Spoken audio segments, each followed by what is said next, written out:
So how does a country go from winning a world war to being totally broke and then just completely reinvent itself, all in one person's lifetime? Well, that's what we're going to get into. The incredible roller coaster story of Britain's transformation over the last 80 years. You see, in 1945, the celebrations of victory didn't last long.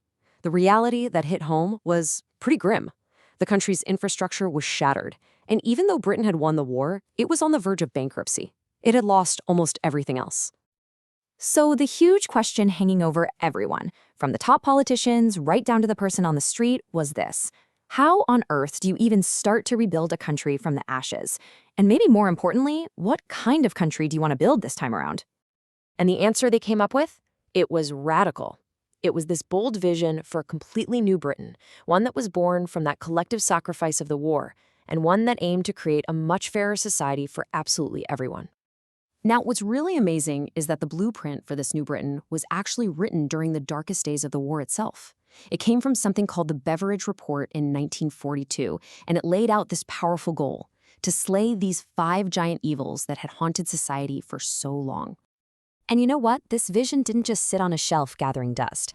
The public voted for change, big time, electing Clement Attlee's Labour government. Under his leadership and with the relentless drive of his health minister, Aneurin Bevan, the National Health Service, the NHS, was born in 1948. That, plus a whole new system of benefits, created the welfare state, this idea that society should protect people from the cradle to the grave. At the same time, the government took control of the real engines of the economy. All the big, essential industries, we're talking coal, railways, gas, electricity, they were all nationalized. They were brought into public ownership with the idea of rebuilding the nation for the good of the public. But while Britain was busy rebuilding at home, it also had to figure out its new place in the world. Because, let's be honest, the age of empire was coming to an end. India and Pakistan gained their independence in 1947, and that really kicked off this wave of decolonization that Prime Minister Harold Macmillan would later famously call the wind of change. It really forced Britain to rethink its entire identity. And this search for a new identity? It helps light the fuse for an era of absolutely explosive change. After all those gray, post-war years, the 1960s just burst onto the scene in a riot of color, sound, and full-blown social revolution. I mean, this was the decade of the Beatles, and the Rolling Stones, of course, and fashion and film were just booming. But the change went so much deeper than just culture. Social laws were relaxed, new laws gave women the right to equal pay, and for the first time, a lot of families had enough extra money to buy things like cars and new consumer goods.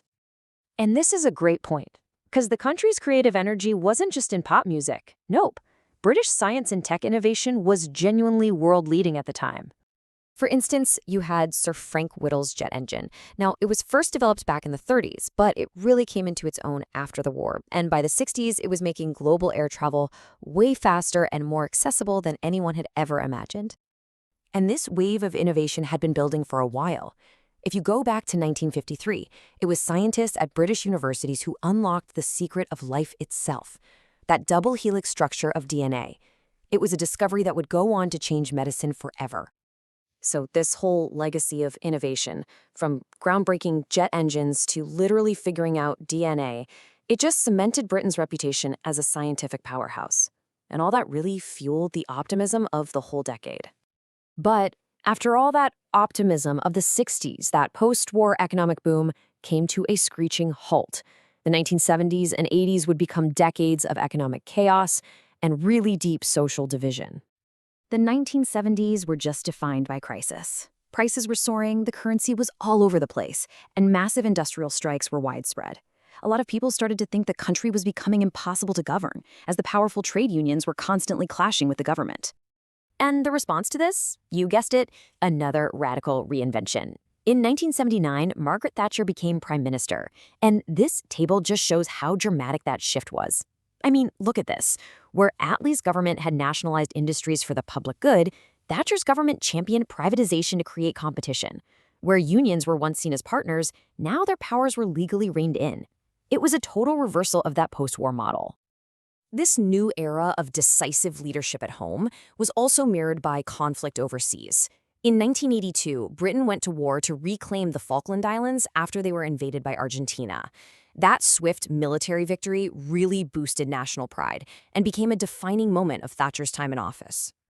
Okay, so after all those economic divisions of the 80s, the late 90s brought yet another fundamental shift, but this time the focus was on the political structure of the United Kingdom itself. Under Tony Blair's Labour government, a process called devolution completely reshaped the country. Basically, it meant transferring a lot of decision-making power away from the central government in London. You had the historic Good Friday Agreement, which brought new hope for peace in Northern Ireland. And then in 1999, new bodies were created, a parliament in Scotland and an assembly in Wales. And that brings us right up to our final chapter. And let me tell you, the pace of change did not slow down. If anything, it sped up, hurtling us into the fast-paced and sometimes turbulent Britain of the 21st century.